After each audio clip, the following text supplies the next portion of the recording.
রাজনীতি করি না। যারা স্বপ্ন দেখছেন টেন্ডারবাজি করবেন, চাঁদাবাজি করবেন, অন্যান্য যারা বিভিন্ন ভাবে করছেন, আমি কিন্তু সেই রাজনীতির দায়িত্ব নিতে শরীফ হলাম নেতা হয় না। সেলুট জানাই এবারের আন্দোলনে ছাত্রী বোন মায়েরা বোনেরা সেই সাহসী ভূমিকা রেখেছে ছাত্রদের পাশে। এটা আমার মায়ের জাতি বোনরা আমরা গর্ববোধ ঢুকে পড়ে গেছে। যে কাজটা আমরা করতে পারি নাই, আমাদের সন্তান ছাত্র সমাজ মা বোনেরা রাজপথে কিভাবে তুলে নিতে হয় সরাসরি সেটা দেখিয়ে দিয়েছি।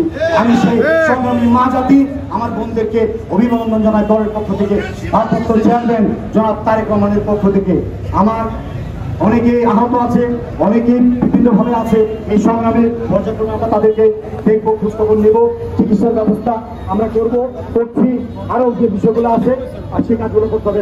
শহীদ দীর্ঘদিন ভৈরবকে যে সন্ত্রাসের রাজত্ব কায়েম করেছিল, চাঁদাবাজ দুর্নীতি আর মাদকের সরবরাহে পরিণত করেছিল, তা থেকে ওই সমস্ত সন্ত্রাসীদেরকে বিতাড়িত করে ভৈরবকে সন্ত্রাসমুক্ত মাদক মুক্ত আনিত করেছে। দীর্ঘ প্রায় 18-17 বছর এই সরকার রোশনালে করে আমার অসংখ্য নেতা কর্মী জেন্দ্রবাড়ি পুলিশের গুলিতে কুলিয়ারচর ভৈরব কিশোরগঞ্জের আমি নাম অনেক অসংখ্য নেতা কর্মী, সেই হাসিন আলী থেকে শুরু করে বিল্লাল থেকে শুরু করে রেফারেন্স থেকে শুরু করে আশিক থেকে শুরু করে অসংখ্য কিশোরগঞ্জের অনেক নেতা কর্মী সরকারের পেটোয়া বাহিনীর গুলিতে নিহত হয়েছে, অসংখ্য নেতা কর্মী আহত হয়েছে, হাজার হাজার নেতা কর্মী জেল খেটেছে মামলায়। কত রাত আমরা বাড়িতে ঘুমাতে পারি নাই, কত রাত আমরা ব্যবসায় বসতে পারি নাই, সন্তান বাবার মুখ দেখে না, স্ত্রী স্বামীর সাথে কতদিন দেখা নাই, মায়ের কান্না চোখের নিচে ঘা হয়ে গেছে। আজকে সেই পরিস্থিতি থেকে অত আর কিছু না হোক, এই স্বৈরাচার মুক্ত বাংলাদেশে আমরা কথা বলতে পারছি না।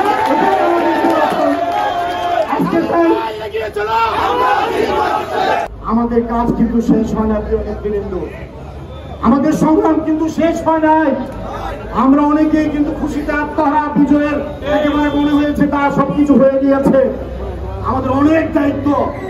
আমরা কিন্তু বিগত 30 বছর ভৈরবে রানাচ্ছে এমন অনেক গলি যেখানে গ্রামে গঞ্জে সাধারণ মানুষ যাদের সাথে আমরা কথা বলেছি, প্রত্যেকটা জনসভায় মিটিং এ কর্মী সবাই মানুষের সাথে দেখা করে আমরা কিন্তু মানুষকে আশ্বস্ত করেছি এই ভৈরবকে সাম্য, ভ্রাতৃত্ব, সম অধিকার, সহ অবস্থান, সন্ত্রাস মুক্ত এবং দুর্নীতি মুক্ত, চাঁদাবাজ মুক্ত, মানুষের সাধারণ মানুষের কথা বলার অধিকার, মত প্রকাশের অধিকার এবং গরিব দুঃখী সাধারণ মানুষের ভাগ্য পরিবর্তনের সংগ্রাম করছি আমরা। এখনো ষড়যন্ত্র অব্যাহত আছে আমাদের এই যে জনপ্রিয়তা, এই অর্জনকে নষ্ট করার জন্য বিভিন্ন ভাবে কুচক্রী মহল, সন্ত্রাসীরা, লুটেরা এবং কিছু কিছু সরকারি দলের ঘাটতি মরে থাকা অনেক এজেন্ট যারা আছে তারা বিভিন্ন ভাবে প্রলোভন দেখিয়ে ওই সমস্ত লুটেরা বাহিনীকে দিয়ে বিভিন্ন ভাবে ধ্বংসযজ্ঞ চালাচ্ছে। ভৈরব থানার কথাই বলি, এটা সহ অনেক সরকারি স্থাপনা ভেঙে চুরমার করা হয়েছে।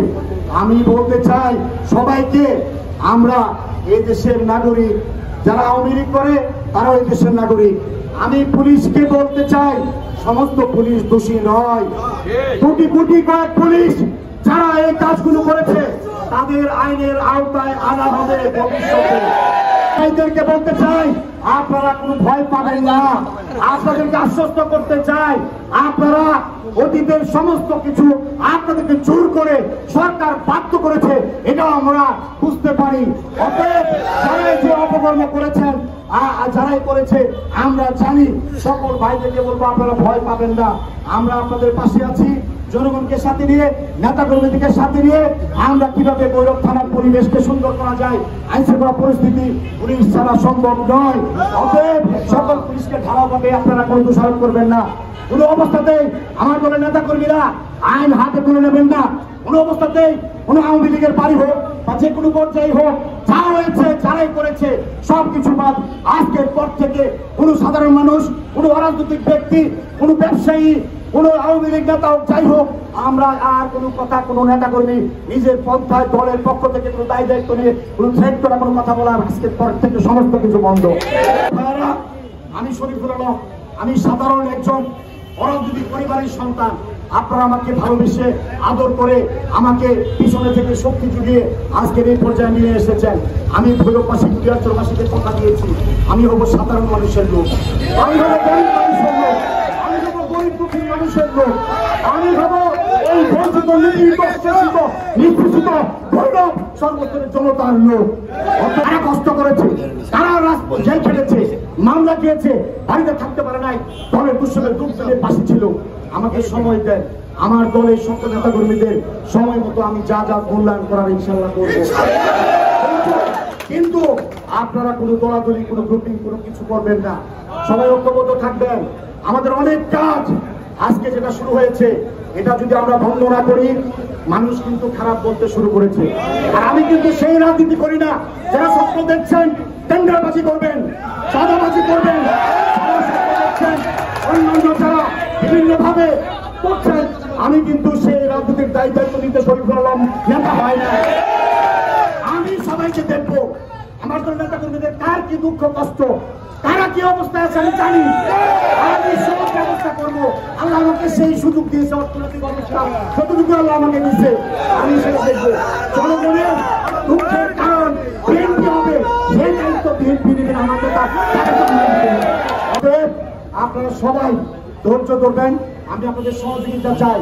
আমি ধন্যবাদ জানাতে চাই দেশপ্রেমিক সেনাবাহিনীকে, যারা বাংলাদেশের মানুষের কাঙ্ক্ষিত যে অভ্যুত্থান, সে অভ্যুত্থানের শেষ মুহূর্তে জাতিকে যে দিক নির্দেশনা দিয়েছে, যে নেতৃত্ব দিয়ে আজকে স্বৈরাচারকে বিদায় করেছে, সেই দেশপ্রেমিক সেনাবাহিনীকে আমি ধন্যবাদ জানাই। সেনাবাহিনী মাঠে ঘাটে আছে, তাদেরকে আমরা সর্বতভাবে সহযোগিতা করবো। এসপি সাহেবের সাথে কথা হয়েছে, পুলিশ প্রশাসনকে এখানে অবস্থান করে তাদের পরিবেশ করে দিতে হবে, যাতে আর ফোন ধরে না। আমি দলীয় নেতা কর্মীদের ফোন কমই ধরবো, সাধারণ মানুষের ফোন বেশি ধরবো। রাষ্ট্রীয় পর্যায়ে যারা আছে, প্রশাসনের যারা আছে, তাদের কথার সাথে বেশি কথা বলতে হবে, পরিবেশটা শান্ত করতে হবে। অনেক কথা আছে, অনেক কাজ আছে। আমরা